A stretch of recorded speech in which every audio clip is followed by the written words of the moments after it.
Essa semana eu estava conversando com alguém e ele começou a falar das obras, né? Vou voltar já no assunto para a gente entender. Falando daquilo que ele dizimava, que ele ofertava, que ele era isso, que ele cuidava bem. Igual aquele jovem rico lá de Jesus, né? Igualzinho, irmão. Não, porque eu sou dizimista, eu sou isso, sou isso. Ele acha, na mente dele, ele veio de uma doutrina católica, na mente dele ele acha que o que ele faz, né, garante salvação, ou garante graça, e não garante, irmão. O amor é um ato, o amor de Cristo por nós é graça. A gente não merece, não, irmão. Então, por eu não merecer e ele me amou, meu irmão, como é que eu posso abrir mão de alguém, ou de alguém que, mesmo na minha podridão, nos meus piores momentos, fazendo tudo de errado, ele me amou, ele me atraiu. Então, pastor, como é que você cuida da sua fé? Meditando, cara. A fé, ela é... pastor, eu vou citar um exemplo aqui que até gerou um pouco de polêmica, foi um vídeo que eu fiz uma época, eu falei o seguinte: a fé, ela é racional. Não, não é. Porque quando, no pensamento de alguns, né? Lá debatendo esse vídeo lá.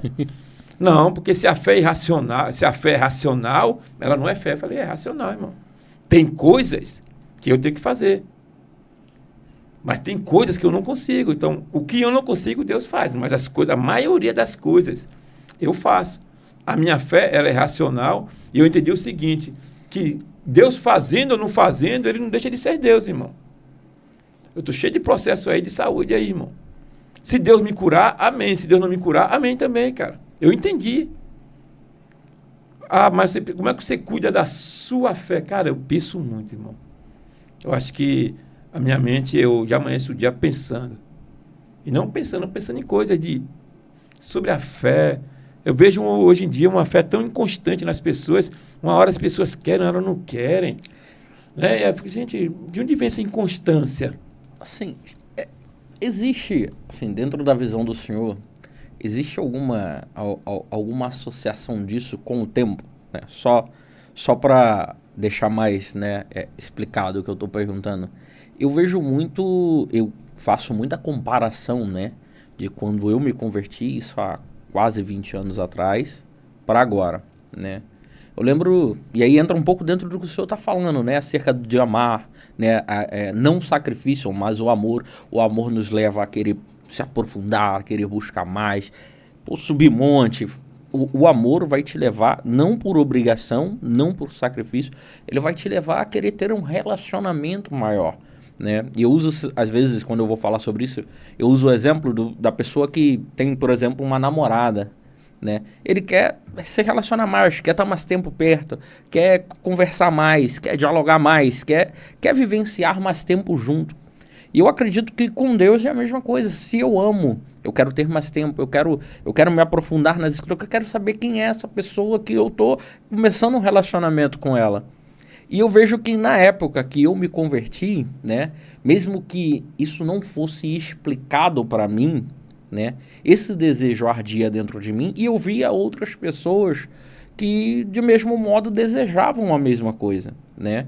Eu lembro de pessoas mais velhas do que eu, né, que se converteram, né, antes de mim, que falavam que no período delas, né, as coisas eram iguais ou até mais intensas. E hoje eu vejo as pessoas muito rasas, né? Não sei, assim, eu tenho uma ideia do porquê, né? Mas eu queria, né, me ater aqui, né, somente a essa ideia. Como que o senhor enxerga, né, essa nova geração? E o senhor atribui isso que o senhor falou ao tempo, a mudança de mentalidade, talvez, das pessoas, ou até mesmo das lideranças que ensinam essas pessoas de forma errada, ou simplesmente, né, porque tem pessoas que dizem que não, é a Bíblia, né, isentam o ser humano das suas responsabilidades, e dizem, não, a Bíblia diz que o amor vai se esfriar, então está se esfriando. Eu, na minha visão, eu acho que sim, o amor vai se esfriar. Mas quando eu declaro que eu estou buscando a presença, que eu estou vivenciando algo com Deus, eu preciso mergulhar naquele relacionamento que eu tenho, né? E em contrapartida, também preciso levar esse amor a outras vidas, né? O que o senhor enxerga de todo esse panorama geracional? Cara, eu sou meio pancado nas minhas ideias, irmão. Eu não consigo orar como todo mundo ora, cara. Eu não consigo. Eu sou um cara muito louco. Se eu não me engano, acho que é Charles Spurgeon, ele tem uma frase interessante, que é um céu aberto dentro de um quarto fechado. Eu questiono muito Deus, cara. Eu entro em guerra com Deus mesmo. Não sou Jacó, não, tá? Não estou atrás de bênção, não. Eu quero entender algumas coisas. E a minha pior dúvida, a minha pior guerra é saber, eu fico olhando assim, eu fico estudando a história dos caras lá, de Paulo, Tiago, João, Mateus, esses caras. E eu fico me questionando, tio, cara, o que é que esses caras viram, irmão? O que é que esses caras viram que a gente ainda não... A gente, igreja do século XXI, não conseguiu enxergar, irmão. Porque esses caras, se você for analisar a história deles, Jesus pegou eles, meu irmão, esses caras ignorantes, homens rudes, pescadores, homens de dores. E Jesus pegou esses caras e mostrou uma coisa para esses caras, que esses caras viram como fonte de vida para eles, irmão. Você vai ver que no final da vida deles, todos eles, tirando João, todos eles foram martirizados, irmão. E esses caras morreram com o seguinte pensamento: Jesus é o Senhor. O que está acontecendo com a igreja? Aí eu vou entrar. São algumas questões, e a parábola do semeador, ela nos dá uma base para isso. Jesus fala que o semeador saiu a semear pelo caminho, ele começou a lançar sementes. Ele fala sobre alguns tipos de solos. Ele fala sobre um solo que a semente caiu, mas o mundo, né, as coisas do mundo, os prazeres do mundo, a riqueza do mundo roubou. Aí ele fala, né, sobre um que a semente caiu e frutificou. Porque eu tenho esse entendimento dessa parábola, é o seguinte, cara, o evangelho, ele virou a pirâmide. Hoje não é evangelho de Cristo, é evangelho dos homens. Ontem eu estava numa reunião pastoral, e eu estava falando sobre o evangelho, uma menina pegou e falou assim para mim: pastor, eu não acredito que o evangelho é só sofrimento. Aí eu olhei para ela e fiz, cara, eu não consegui responder, porque eu estava aí, minha esposa, estava o esposo dela, e era muita gente estava conversando sobre algumas questões, eu parei, eu estava pensando sobre isso, fiz, cara, por que o evangelho é sofrimento? Porque a gente reluta contra a mudança, irmão. O evangelho é mudança. Em todo lugar que o evangelho chega, tem que haver mudança. Mas eu não quero mudar, é por isso que eu sofro.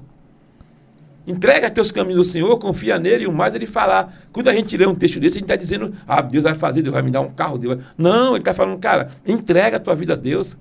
E ele vai fazer. Ele vai mudar o teu caráter, ele vai te moldar. O caráter de Deus não muda, não. Ele vai te moldar. E na maioria das vezes o evangelho é confronto contra aquilo que a gente não quer ser. Cristo quer que a gente seja pessoas melhores. E a gente não quer. A síndrome da Gabriela, eu nasci assim, eu morri assim, eu vou viver assim. Está gostosinho, não. O evangelho não é lugar de comodismo, não. É mudança. Se eu pegar o Naldo de 20 anos atrás e o Naldo de hoje, amado, não sou mais a mesma pessoa. Paulo fala isso aos Filipenses: deixa para trás, irmão. Avanço. Eu tenho um alvo para ser alcançado. Eu preciso melhorar.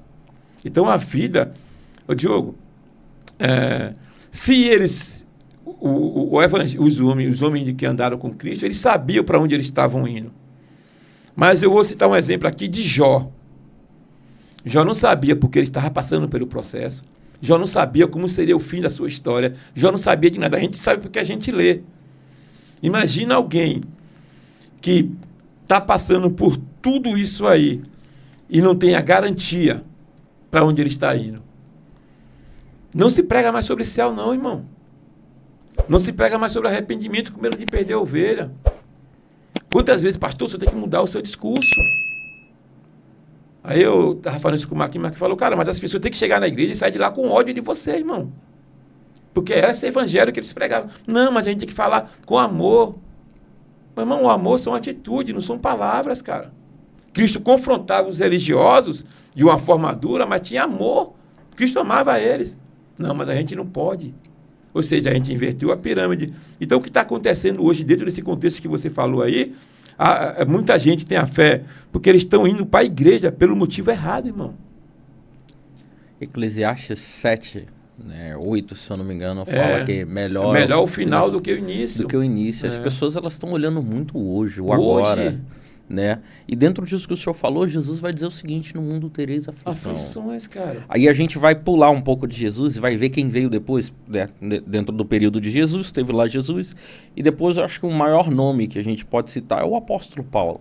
Meu exemplo de homem, cara. E aí a pergunta que eu faço aqui, né, para quem está assistindo: cara, Paulo viveu só coisas boas?